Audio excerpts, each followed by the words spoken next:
trazendo aqui uma palavra para Vossa Excelência de atenção, de apreensão e de preocupação com o andamento do projeto, né?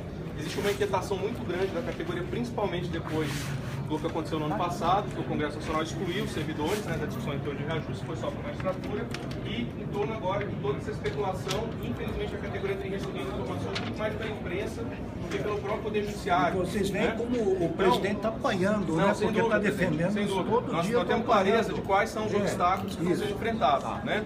Mas a grande preocupação, ministro, é que nós consigamos estabelecer, via, né, a sua participação e da cúpula do Poder Judiciário como um todo, um processo de negociação minimamente concreto e palpável para a categoria, porque existe essa inquietação muito grande, né? Para que nós conseguíssemos, de fato, sentar com o governo federal, né, com participação da representação dos servidores e estabelecer as balizas e os limites de um processo, porque infelizmente a imprensa tem feito esses ataques. E por fim também, ministro, é importante destacar que a categoria recebeu com muita revolta aquela posição do ministro do Planejamento, aquela nota absolutamente desrespeitosa. Óbvio que nós, né, rebatemos um projeto, exatamente, um projeto institucional do Poder da República ser atacado daquela forma, inclusive com informações inverídicas, né? Mas nós dissemos que era inverídico, vocês viram, nós reagimos na hora. E também, ministro, existe agora uma preocupação, a gente vem com empenho já para fazer o processo avançar lá no Congresso Nacional, e ele já está às vias de ir para o plenário do Senado, né?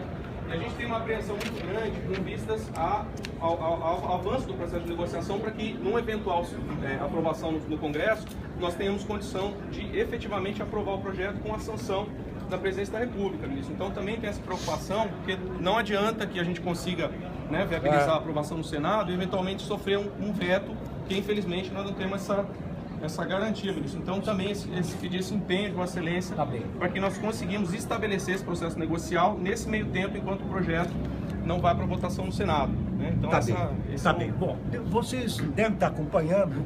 Eu, dia sim, dia não, apanho da imprensa, porque eu estou defendendo com unhas e dentes o projeto de vocês. Quer dizer, o Murilo, que me acompanha nas minhas viagens, ele também é líder sindical e tal, tem acompanhado isso, tem testemunhado. Nós conversamos pessoalmente com o Arnaldo Faria de Sá, que era presidente da CCJ na Câmara na CCJ da Câmara Federal, lá passou, foi aprovado. Depois nós falamos com o José Maranhão, que foi presidente da CCJ do Senado Federal, para que fosse aprovado. Nós estamos falando com todas as lideranças para que isso seja aprovado efetivamente. Agora foi para o plenário. Eu não sei por que razão nós tínhamos um acerto de que o senador Delcídio do Amaral pedisse vista disso, né? E nos desse uns 15 dias para podermos negociar uma solução dentro desta crise que nós estamos vivendo, uma crise mundial com repercussão no Brasil, que vocês sabem muito bem, e que nós temos que lidar com esse fator. Quer dizer, o ótimo é inimigo do bom, então nós temos que buscar o bom dentro desse contexto.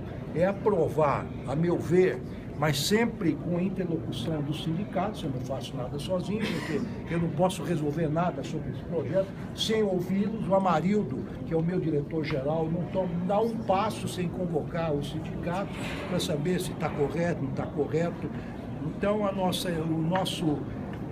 nossa ideia seria aprovar esse plano, mas eventualmente com um diferimento dos pagamentos iniciais para evitar um impacto na concentração de despesas, enfim, no momento de crise. Mas, infelizmente, nós não estamos conseguindo uma abertura com os responsáveis pelo setor econômico do governo. Eu tenho falado com o Nelson Barbosa, eu falei com o Levi, inclusive esses dias, saiu até no jornal, vocês têm acompanhado. Tenho tido sempre conversas muito firmes, muito duras, tenho falado com outros interlocutores, o chefe da Casa Civil, a Luiz Mercadante, o ministro da Justiça, que é o Zé Eduardo Martins Cardoso.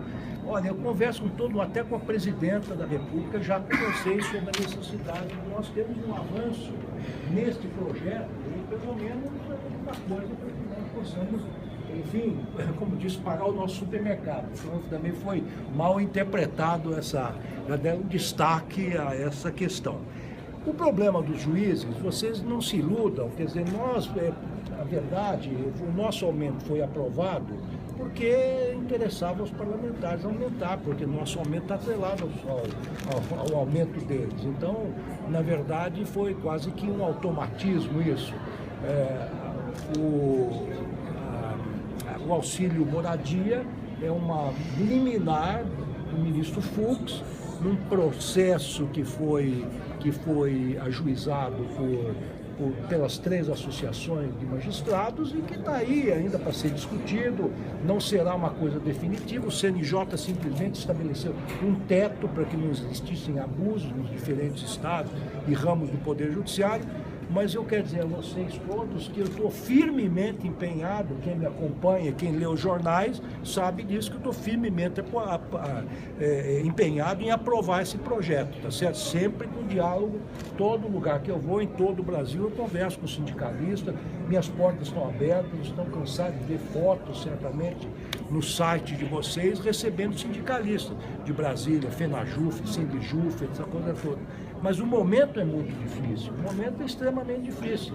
Eu quero dizer para vocês, não precisam pregar para os convertidos, eu já estou convertido, quer dizer, o seu discurso, Tarcísio, é muito bem-vindo, mas eu já estou mais do que convertido. Não há um dia que eu não dou um telefonema, etc, etc. Agora, eu estou preocupado, realmente, que não sei porquê, se foram vocês ou quais as forças políticas que fizeram com que, ao invés de nós termos um tempo para discutir essa matéria e verificar como é que nós podemos superar eventuais impasses, ele já está indo direto para o plenário com um pedido de urgência de votação. Quer dizer, aí realmente nós perdemos o controle. Se for para lá e for aprovado, a possibilidade de um veto é grande, concordam comigo? Pois é, ministro. Na verdade, sim, a nossa representação não tomou parte nesse requerimento de urgência. A nossa preocupação era justamente levar nem o projeto, né, para evitar sobressaltos, né, para que nesse meio tempo houvesse o processo negocial para uma votação efetiva em plenário. Né? Então, nesse momento, diante das circunstâncias, parece que foi aprovado, inclusive, pelo plenário da comissão, da CCJ, né, o requerimento de urgência ao plenário. Então, a nossa preocupação é que Vossa Excelência se empenhe para conseguir a negociação tanto com a presidência do Senado, no caso agora do senador Renan Calheiros, que é quem vai se responsabilizar por pautar o projeto ou não, né? E que a gente intensifique o esforço, ministro, mesmo sabendo que Vossa Excelência já conhece bem esse roteiro, mas intensificar o contato para que o governo federal abra um espaço de negociação, né? Essa que é a grande preocupação, porque como eu disse no início, a inquietação da categoria é muito grande, porque a gente vê um monte de boatos, informações da imprensa, né, desencontradas. Nós sabemos que também tem um ataque da imprensa, de fato, isso é fato, né? A imprensa não tem sido, inclusive, honesta, né, nos números, nos dados, isso nos deixa bastante indignados. A gente tem buscado responder, mas infelizmente o nosso poder de comunicação não é o mesmo dos grandes órgãos de comunicação. Pra você ter uma ideia, Tarcísio, hoje eu fui dar uma aula na faculdade, na USP, das 8 às 9. Poxa, eu vou dando aula sobre um assunto nada a ver, um aluno levanta o braço, mas que absurdo esse negócio do aumento do servidor, como é que pode e tal. Meu filho, isso aí não é um aumento de servidor. Primeiro, nós estamos de falar. Segundo lugar, é um plano de cargos e salários, que é uma forma de melhorar a gestão interna do Poder Judiciário. Mas realmente há uma desinformação muito grande. Nós temos que lutar contra a crise econômica, a má vontade do governo e a desinformação do público em geral. Quer dizer, nós não estamos sendo bem compreendidos. A nossa mensagem, nós desde 2009, nós não temos um reajuste, na verdade. Quer dizer, outras categorias tiveram reajuste. Vocês viram uma nota da própria Advocacia Geral da União? Eu vi, agora fiquei estupefacto com aquilo. Nós nunca falamos que nós temos que os nossos analistas ou técnicos têm que estar equiparados ao advogado-geral da União. Mas nós realmente estamos lutando, inclusive, quando houve a nota técnica do ministro do Planejamento, imediatamente eu convoquei o Amarildo, que é o meu diretor-geral, para entrar com uma contranota bastante incisiva. Vocês viram isso? Mostrando ponto a ponto onde estavam os erros técnicos daqui. Agora, nós estamos lutando com todas as armas possíveis, vocês têm que lutar também. Eu quero dizer para vocês, mais uma vez, eu recebo vocês a qualquer momento, dentro da minha agenda, com muito gosto e tal.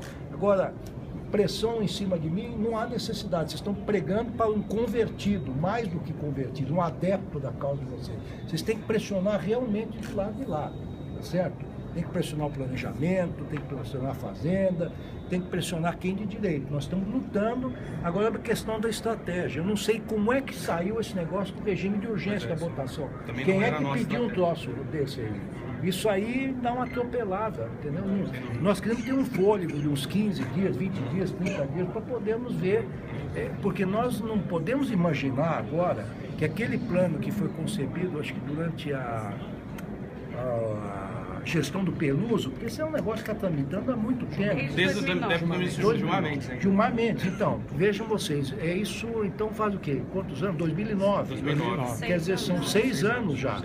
6 anos que está sendo discutido e tal, e foi muito discutido também pelos setores técnicos, que chegou à conclusão que era isso importante e tal. Aí houve um momento, desculpe, eu já lhe dou a palavra, em que entrou, vocês se dividiram, cansei de falar isso. Aí o pessoal mais novo queria subsídios, mais velho queria ficar, não sei como se vocês já se acertaram.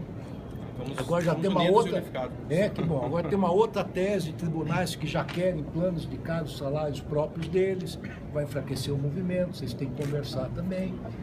Então é isso. Diga aí, você é o José Luiz. José Luiz. Em primeiro lugar, bom dia. Em segundo lugar, a categoria agradece a abertura, mas a categoria não concorda a desculpa da crise. Porque como a Sua Excelência frisou muito bem, o projeto de lei foi protocolado em 2009 e o governo tem rejeitado em 2010. Foi o melhor crescimento econômico na era do governo Lula e lá foi negado. E de lá para cá vem sendo negado. Então a questão é política, a questão deve ser discutida no âmbito mais econômico, que salário, despesa, que eu não chamo nem de despesa, a meu ver, investimento para dentro da economia, recursos para salários, da base de sustentação para a base econômica, com o salário, é viável sim. E eles, eles lá veem ele como um câncer, uma coisa canceriana, a despesa, que não é despesa. Tanto é que os estoques, estocados na economia, o povo sem a renda, o trabalhador sem renda, e então tem que fazer uma discussão na visão econômica mais profunda, que é benefício aquecer o salário através da renda. Não aceitamos essa desculpa de crise, volta a dizer, em 2010 foi o melhor crescimento e lá foi negado. E veio negado 2011, 2012, sucessivamente. E há um agravante que é o seguinte, viu, José Luiz, que nós estamos perdendo funcionários. O cara faz concurso, entra, fica um pouco, nós treinamos, depois ele vai para o legislativo, vai para o executivo, vai para outros órgãos e tudo mais. A meu ver também, o Supremo falhou como órgão independente, principalmente quando tinha condições, recursos, e a crise não estava lastrada. Eu não era presidente. Pois é, mas falhou ano passado. Falhou. Não, mas isso é relativo, porque o poder é independente, mas não tem o poder da caneta. Justamente. Então muda a Constituição dizendo que não é. Só um breve texto. Existe uma preocupação grande, inclusive com relação à questão do tempo também, ministro, porque Vossa Excelência também sabe muito bem, o governo encaminhou o projeto da LDO do ano que vem, prevendo lá uma espécie de um teto para folha de pagamento, uniformizando todos os poderes, o que mais uma vez violaria... O que mais uma vez violaria a autonomia do judiciário. Nós estamos atentos a isso. Então, ministro, existe atentos. Não, sem dúvida. Mas vamos existe apresentar essa inquietação, emendas. né? E por fim, ministro, existe, por conta dessa situação, desse contexto, em que o governo tem se colocado como um obstáculo concreto, não o judiciário, mas especialmente o governo, existe uma discussão na categoria de um calendário de greve, né? A gente tem discutido sobre a importância de fazer avançar o processo negocial, mas a depender das circunstâncias, a categoria está se mobilizando, se organizando, e nós queremos somar forças com a culpa do judiciário para poder fazer avançar o processo negocial. Nós precisamos ter repercussão, né? E o instrumento que os servidores têm muitas vezes para conseguir repercutir uma causa é ir para a rua e fazer um movimento, né? E consiga dialogar com a imprensa, com a sociedade e com o governo. Política, no momento de crise, a presidente Dilma elevou o fundo partidário de 200 milhões para 900 milhões. É inadmissível e não aceitamos isso. Mas vocês têm que falar. Deixa eu só dizer uma coisa para vocês. A greve é um direito constitucional. Mas eu vou dizer para vocês com muita franqueza o que eu disse quando eu era presidente do TSE. Eu estava falando de eleições 2010. Quiserem fazer greve, façam, mas eu preciso manter os serviços essenciais, alguns serviços essenciais. A amizade é a mesma, o companheirismo na luta é o mesmo e tal. Vocês vão fazer greve, vou ter que tomar algumas medidas também, mas isso não impede o nosso diálogo e o nosso relacionamento, tá certo? Isso. Inclusive porque todos os dias nós tocamos tentando dar a melhor contribuição, ministro. Abraço. Tchau, obrigado, Luiz. Tchau. Até logo, gente. Obrigado.